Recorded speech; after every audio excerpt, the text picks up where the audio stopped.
I would like to invite for some opening remarks Mr. Peter Obi. Now, Peter Obi is a long-time entrepreneur, a business leader, and an eminent politician from Nigeria. Mr. Obi's sense of enterprise fostered his involvement in local and national Nigerian politics, including his role as governor of Anambra. So please help me in welcoming him to the stage. Peter Obi.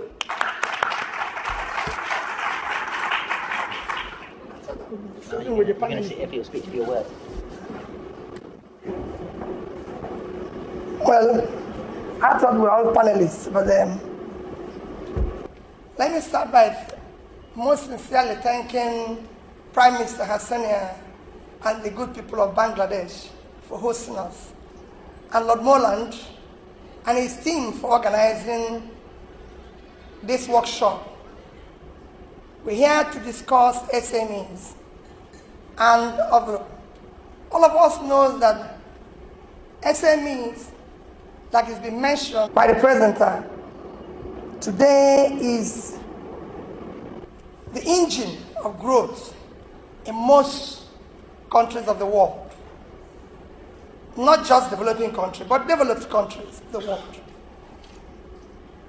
According to the last World Bank studies and survey, SMEs is about 90% of the businesses and creates over 50% of the job globally. In developing and emerging markets like Bangladesh, they contribute about 40% of the GDP. In Nigeria, it's a similar situation, over 45% of the GDP. In places like China, they contribute over 60%, creating 7 out of every 10 jobs. In India, it's similar impact. So across the Commonwealth countries, you can say it's creating the same impact. Commonwealth country, as you know today, is the 56th nation of the Commonwealth, is about 2.5 billion in population, a third of the world, with over 1 billion young population and over 1 trillion in exports. However, the Commonwealth, if you look at the wealth of the Commonwealth, is about over 150 trillion, which you could say is about 10 times the size of the GDP of the Commonwealth, because the last time I looked at it, the Commonwealth GDP, total GDP is about 14.5 trillion. And over 30 times the total world export of about 5 trillion. What we are going to discuss today is the issue of how to formalization and internationalization of SMEs, which is critical for the Commonwealth as a family. By supporting, internationalizing, and formalizing the SMEs, would have created wealth across the entire world, because Commonwealth countries exist in almost 5 continents of the world. So by formalizing and internationalizing SMEs, you actually come across the entire world by ensuring the growth of this engine of development. But there's a problem within the SMEs, which I'm sure the panelists will be giving attention to. One, this critical engine of growth is what is desired in today's world to be able to develop, especially, I keep saying, within the Commonwealth family. Because if you look at the scope of what they are going to add, is huge. If you look at the global economy, while I said they are a third of the population of the world, but if you look at the world GDP, it's about 100 trillion, and you look at the GDP of the Commonwealth, it's 14.5 trillion, which means they're just about 15% If you look at it per capita, the global per capita of the world is about $10.7, when we mean $10,700. But within the Commonwealth family, it is just $3,500. So you could see there's a lot of scope for growth, because most of the countries in the Commonwealth family are actually within the poor countries of the world, with so much potential. And to drive this potential and create this fortune that is sustained development across the Commonwealth, you need to support the SMEs, because these are the engine of growth, considering the amount of jobs they create and the impact they have, and they will be able, and this is where you have your youths who are starting entrepreneurship, building entrepreneurship, and that's where they are, and you must support them. The critical things they have is, while it is, what you can say is, it has local peculiarities, but there's some that are across virtually all the countries, especially in developing and emerging markets. One is the issue of finance. Today, if you look at virtually all the countries, even within the Commonwealth countries, you'll find out that the level of funding gap within the SMEs are huge. In most countries, they will be lucky if they're able to get up to 30% of their requirements. I know in Nigeria in particular, it is below that. In Bangladesh here, it is about 30-something%. And in most countries that I studied, it's a similar situation.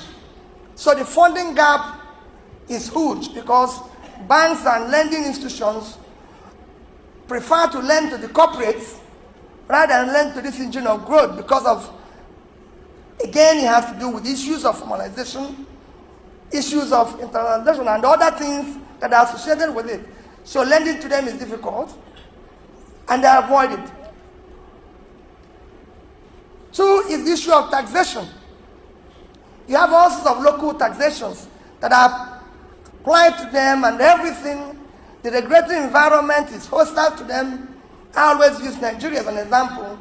The corporates are big and everything, and can get away with so many things that the small businesses can't get away with. They have issues of infrastructure, poor infrastructure. In Nigeria, you look at electricity issues, to road, like Lord Molan said today when we're talking about Cameroon, and he said they have similar road conditions as Bangladesh. These are issues that you see in most of the emerging markets, and this affects more small businesses. They have issues where, because of lack of formalization, they are not able to explore international markets. So these are issues that affect them. To deal with these issues, the Commonwealth, as a family, needs to intervene in various countries, and various countries look at their policy. If they have a policy that is targeted, a favorable policy that is targeted to SMEs, to help them to formalize, have proper registrations and everything, which are happening in some countries, like China and Indonesia today, that have a special ministries and departments that focus on support of SMEs. This will go a long way in helping them to formalize, help them to have all the registrations, and a competitive government having favorable policies that will support them. Again, on issue of financing, countries have to look at the overall credit of the nation, and the overall this, and probably dedicates a particular percentage of credit or lending to SMEs, like it is in China. It's about 25%.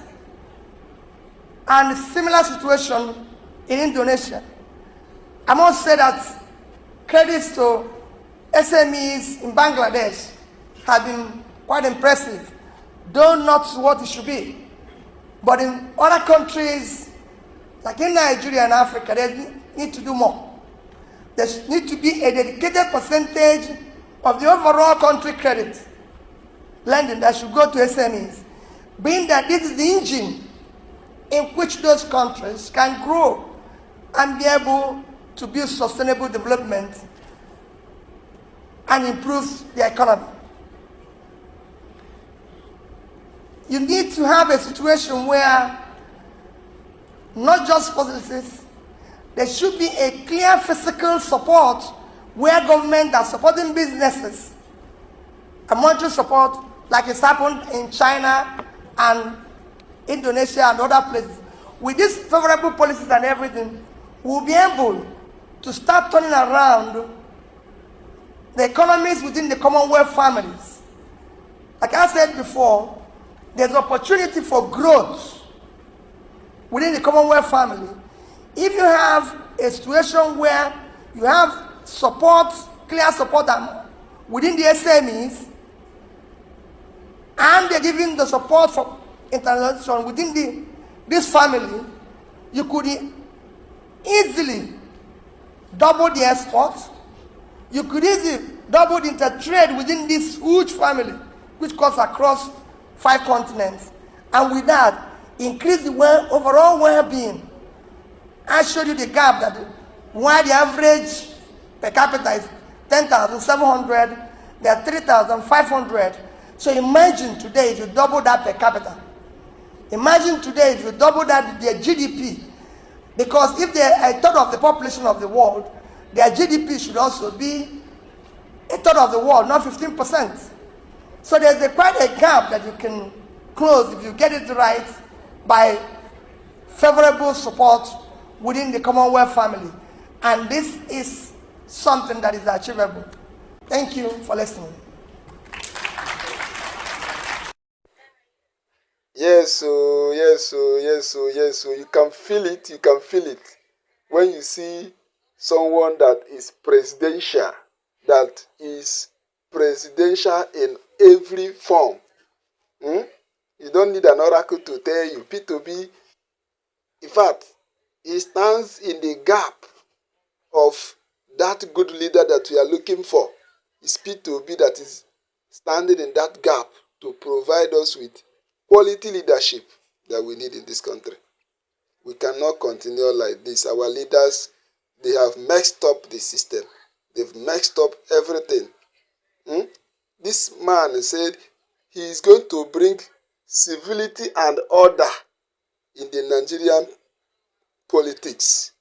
In fact, if that is achieved only, if normalcy can be achieved in the way Nigerian politics is being played, that will be a very great achievement.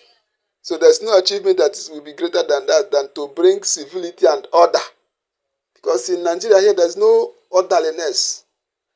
Everybody is just acting in so rascality. You can see a lot of up and down. They turn things up and down here and there. Look at this man at the world global stage, addressing the world. He did not write anything on paper. He did not ask people to write something and give him to come and read. Mr. P2B is going to eradicate, to stop some of this culture that I don't even know where Nigeria borrowed all this culture from. A governor or a president who want to address the people, you go and write a volume of textbook and give to the person to be reading. Sometimes I'm not even sure that most of them know the content of what they are reading. You just give them, look at this man, very presidential. You call him at any point in time, ask him any question, he is giving you answer. You understand? He doesn't need to go somewhere to consult anything before you come and answer you. He will answer you instantly, immediately. That is the kind of leader that we want. Someone that can always provide a solution to the teeming problem that is bedeviling this country. You talk about insecurity. He is a type that will step out to go and commiserate with the people that face any kind of insecurity crisis in their area. He will go there to feel what those people are feeling and be able to know how to come in to solve the problem. Not this type of government we have, that there are crises, insecurity crises almost across all the zones. But it will be difficult for them, for the president, to even visit the scene of the event. What a country. Nigerians must rise. We can't continue like this. We've seen the light. I'm using the word light in this case because we've seen the right person. Mr. Peter Obi is the right candidate. And God has unveiled him to us. So why would we hold ourselves back? Why would we not take it by force? It is time for Nigerians to rise and say, no, we cannot continue like this. Enough is enough. We must rise to take our country back. His Excellency was right when he said that if you want to take something from the lunatic, that you know how the lunatic will behave. He will behave as if you are creating to create a serious problem, so that you will fear and leave that thing and go. That is what this present government is doing. They know that the Nigerian people are tired. They want to take over their country. So they will now do gra-gra. All this gra-gra they did in 2023. They want to scare everybody to go back, so that nobody will come back to campaign or to vote again. That Nigerians will just get get tired and said, there's nothing we can do again. That is what they want to achieve. And we will not let them achieve that. We must stand and say no. 2027 is a time for us to do what we did in 2023. And this time around, not just to vote, but to ensure that the vote is protected. To ensure that this vote counts. It is our duty. Peter Obi has said it. He is not going to be the one to champion this alone. Every well-meaning Nigerian must rise to this occasion and say, no, we must fight to get this country right. The time is now. Please, if this is the first time you are watching my video on YouTube, do well to subscribe to this YouTube channel and turn on your notification. Please also share this video so that you can go viral. We must continue to promote His Excellency Mr. Peter Gregory Obi until he becomes the President of the Federal Republic of Nigeria.